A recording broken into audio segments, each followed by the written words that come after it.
What's up, everybody? Tricks Ridiculous back with another video, and in this one I am showing you my Jane Foster build. It is not 100% complete yet, but it's in a good enough spot where I think I can at least show you guys what the build does.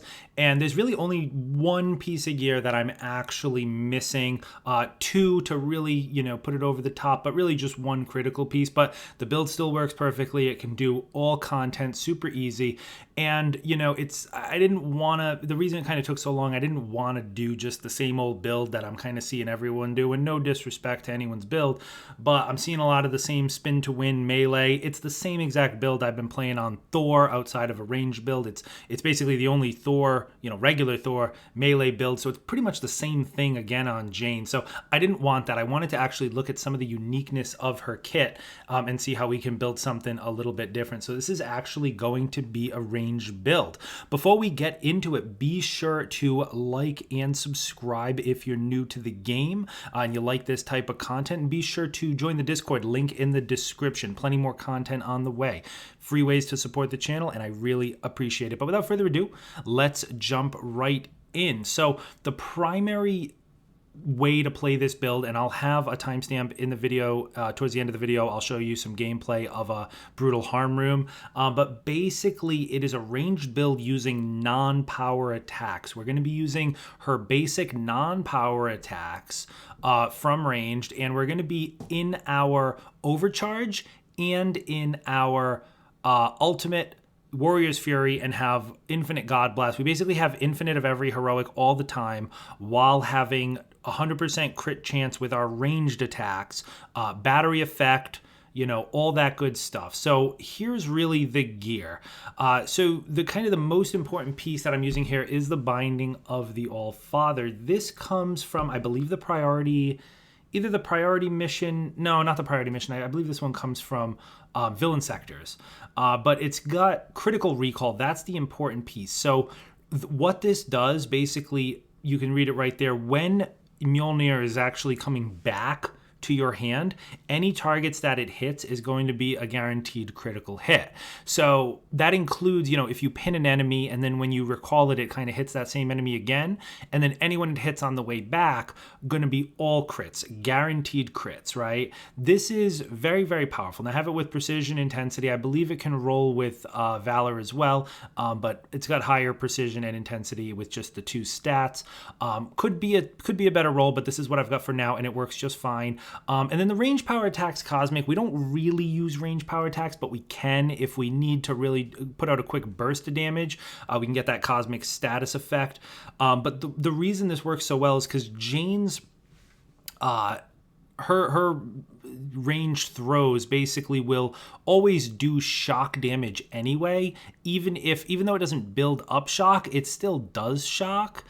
So if you need to apply cosmic, or as I'll get into later, the better way to build this would be to have some sort of pinpoint vibranium piece on it, and then you'd be just doing battery effect all the time. That's the piece I'm still trying to get. But you're essentially going to be able to just do crits all the time with this, okay? You'll see in the gameplay, all of my range attacks, it's going to be crits nonstop, right? And then the other piece, which I'm sure you've seen this on a number of different builds, it's pretty much a staple at this point. It's the Wreath of Yggdrasil. You can get this. I got mine actually from the Wakanda gear vendor with a pretty perfect roll, but you can also get this from villain sectors as kind of the epic drop. So I got, Precision Valor Resolve on this one. That Odin Force assistance is the most important thing. Increase heroic charge rate while Odin Force is active. So we know that 3% is actually not 3%. It's really 300%. So basically just going to give you all of your heroics back when you pick up literally one orb while your Odin Force is active. Now, when it says while Odin Force is active, I want to take a minute here to explain, because this does not mean overcharged. It's very possible to get a piece like this that says while overcharged. We do not want that, right? That is different. The overcharged is actually I forget the name of it, but it's that little kind of mode you go in when you fill up your bar, and then you kind of get that, it's called All Mother's Blessing or something, and you kind of get that, or God Tempest is what it's called, and then you're in that. When you're in that mode, you have that buff up, that's overcharged. while Odin Force is active is actually just while you're holding the R2 button. While you're imbuing yourself with Odin Force, any orb you pick up during that time will count as essentially 3 orbs in one, or really 4 orbs in one. The other thing, which is, not intuitive, but also works, is while you're in Warrior's Fury, it actually counts. So as long as you just keep activating Warrior's Fury and picking up orbs while you're in your Warrior's Fury, you will maintain Warrior's Fury indefinitely. So you'll see in the gameplay, we are completely invincible. As long as we're in Warrior's Fury, we've got the extra 3 seconds again from this same piece. And we're just getting it back all in one orb pickup, okay? It's absolutely insane. So we're infinite Warrior's Fury, infinitely invincible. And you'll see here, the only other thing I'll call out on this piece is that stun damage from hammer attacks. That is actually surprisingly good. You'll see in some of the gameplay, because we're throwing the hammer out quite a bit and having it come back, we're not really relying on stun damage, but you'll be surprised. You can literally stun adaptoids and exos with like 3 quick hammer throws, like completely fill up their stun bars. So that's more useful than you might think it is. And of course, you guys know you get a heroic orb every time you do a takedown, so that's just more gravy on top of it. And then these 2 pieces are less important, but still very good. The Armor of the Asgard Scion, I like using this. You can just use a damage buff, reactive damage buff. I don't think that's going to be as good because we're going to be in Warrior's Fury all the time. So we literally don't take damage. Okay, so a reactive damage buff is probably not gonna really do it for us. To be honest, we actually don't, and you guys are gonna think I'm crazy here, we actually don't even use damage buff at all on this build. It works perfectly fine with no damage buff, especially since the nerf to damage buff, it's not super necessary.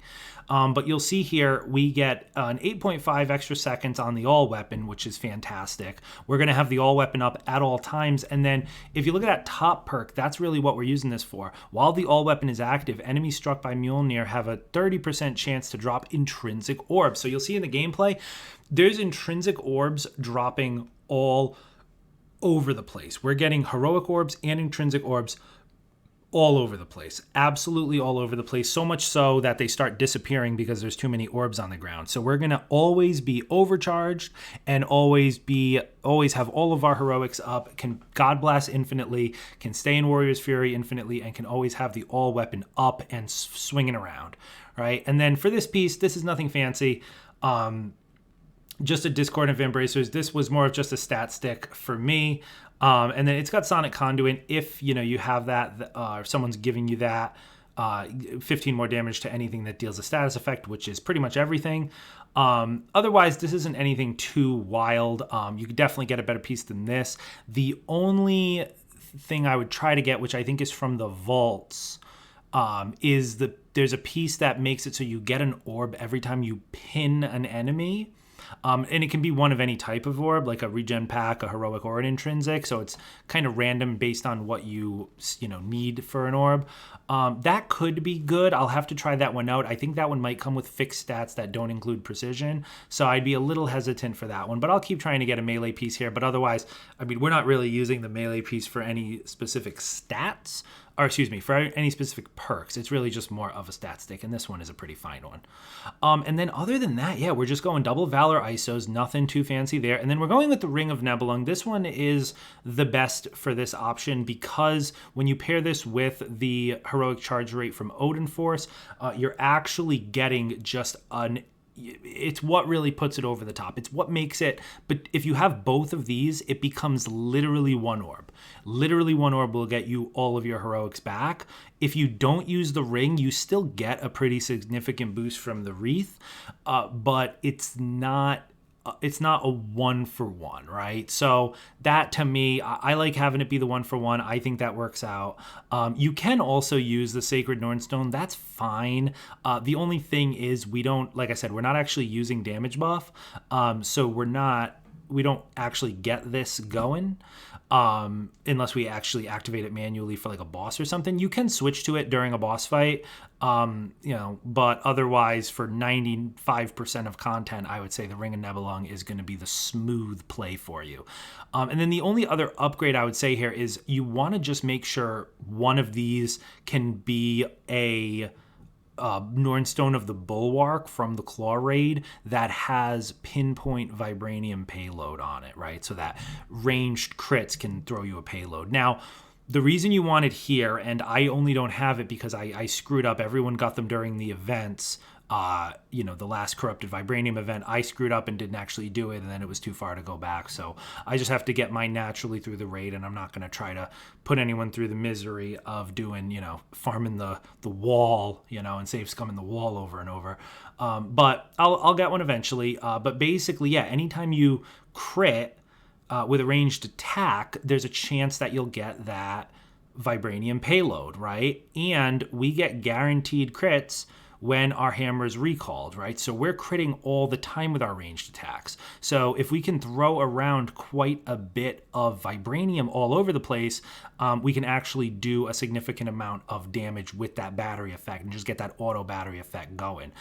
The other thing is that any type of pinpoint or targeted or any type of ranged perks that proc on ranged attacks, for whatever reason with Jane Foster, they actually do also proc when Mjolnir hits something during your ultimate. So as it's flying around and it hits something, if you have a pinpoint payload, it's very possible it can just proc vibranium right on the guy from that. And that's also doing shock damage. And like I said, our range attack does shock damage, even though it doesn't build a shock bar. You'll see that if you throw it just her normal range attack, it does do, blue numbers, meaning it does do shock. So if you can kind of spread vibranium as well, and then just start, vibranium them to the point, and then get the shock, you're looking good. And then same thing, like I said, her ultimate, all shock, and then God Blast, all shock, and Warrior's Fury, of course, all shock. We're going to be in all three of those all the time. So I really do need that piece, but the build works fine without it. You'll see in the gameplay. You're still invincible the whole time. You're still in Warrior's Fury forever, so it doesn't actually matter. It'll matter a little bit for bosses and kind of larger enemies, and of course in the raid where you do need vibranium. But if you have a teammate in the raid that's applying the vibranium that isn't you, you're going to absolutely melt anything that already has vibranium applied to it.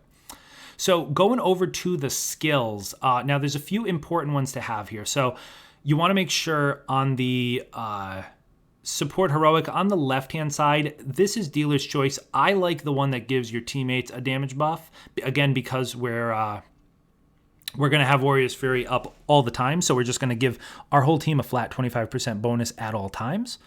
And then you can also use Hell's Discretion. This can work too, like I said, because we're going to be constantly spamming Warrior's Fury. If you think your team needs some revives, or maybe you're doing a raid with randoms and they keep dying, feel free to switch to this one. You'll be able to carry the team pretty hard. Similar if you've seen like my Ms. Marvel build where you can just keep spamming your support heroic nonstop and keep the team up. You can do something fairly similar to that with Jane Foster. But if you feel like your team doesn't, really need the revives, then by all means, feel free to just use the damage boost. And then on the right-hand side, extremely important that we use Asgard's Fortune, okay? When defeating an enemy's while Warrior's Fury is active has a 50% chance to drop a heroic orb. This is phenomenal. This is an incredibly powerful perk.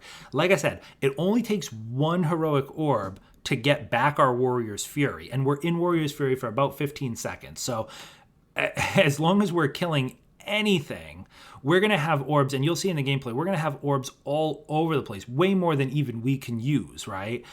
So absolutely fantastic perk, extremely powerful. Gotta have this one, and going to be support for your teammates as well. Over to the God Blast, nothing fancy here. Make sure you do the triple God Blast cheese. I have another video on that. You'll be able to see that. And then on the right-hand side, I use this middle one, which is 20% increased damage if triggered while overcharged. You'll see from the gameplay, we spawn so many intrinsic orbs as well, which comes primarily from the all weapon, just dropping intrinsic orbs. So we are overcharged a significant amount of the time. So we don't really need, we can take advantage of this 20% quite often. And the only other thing you would consider is getting, a refund 5% for every enemy hit. But honestly, with the amount of heroic charge that we already have, the 5% per enemy recharge is it's going to be, it's just extra gravy. It's going to fall off the side of the plate because we're not going to even need that when we're killing guys with our God Blast while Warrior's Fury is active, getting heroic orbs, and then getting one heroic orb will get you your entire God Blast back in addition to your Warrior's Fury and your all weapon. So like you'll see in the gameplay, we can just literally spam it to the point where we can't even activate them fast enough. So I don't think we really need this. I would rather just take the extra 20%, which again, we're going to be overcharged all the time. You'll see in the gameplay. And then coming over here to the ultimate. So Raw Uru is the one you want. This is the best one. Some people would want to make a case for Seek True because it does more speed and more damage. But it's actually not as good because Raw Uru actually imbues it with shock. So you'll see it's hard to see obviously in this little clip, but you'll see in the gameplay when an enemy gets hit with Mjolnir during the ult and you have the Raw Uru, it automatically fully applies shock to them, similar to Hawkeye's Hunter's Arrow. And it actually does a large shock explosion, which again, if you're able to pair this with Vibranium Pinpoint Payload, you can get some massive shock explosions that'll do battery effect if they're already applied, with Vibranium. And remember, we're spec'd completely into Valor at this point, right? So as much Valor as we can get. So we're going to get big damage from this. And then on the right-hand side, I just use Unterjarn's Bite again. Enemies defeated with this have a 30% chance to drop a heroic orb, just more heroic orbs on top. You can use Unterjarn's Bark. This one's good too to fill up your overcharge. But I found that, between the two of them, honestly, they're both pretty unnecessary. We're pretty much in overcharge all the time, and we have more heroic orbs than we need. But this top one's actually just not good. So really, I mean, if you're thinking about the team and just what's better to just be generating, if we could just generate tons more heroic orbs, we'll be looking good there. So that's why I go with that one. So the mastery tree, just take a screenshot of this, but the only couple that I'm going to go over that are important are targeting range. Okay, so what this does, this is similar to one of Thor's exotics, from the base game, that makes it so that Mjolnir, you'll see in the little clip there, is that when you're recalling Mjolnir, it'll go drastically out of its way to make sure it hits like a ton of enemies on the way back. Now, if you remember, we're using it so that when it comes back, it's guaranteed to be a crit. So this pairs beautifully with that skill, right? Because it's going to hit multiple. I've seen this thing hit 5-6 enemies on the way back. It just slaughters all of them, and they're all crits, right? And you can do fast. Remember, these are not power attacks that we're going to be throwing. We're going to just be throwing regular attacks here. So, we're going to be able to throw it out, get it back, throw it out, get it back very quickly, much more quickly than you're probably used to if you're used to playing Thor range, with power attacks and all that stuff. So you'll be surprised how fast you can actually get the hammer in and out, and getting a bunch of crits and a bunch of enemies, just kind of slaying enemies in groups. And then other than that, I use the high velocity. You might be tempted to use this top one, but it's actually redundant. It only increases the chance of the return by 35 for a crit, but we don't actually need that because we're using the guaranteed crits. Now, I could play around with this. If I got a piece from Jane, which I'm certainly not going out of my way to farm for, but if I could get like a targeted, targeted buff, targeted Tachyon Surge piece, one of those unicorns, I don't think it's as good as on Jane as it would be on other characters, but I would probably try to mess around with crit return here.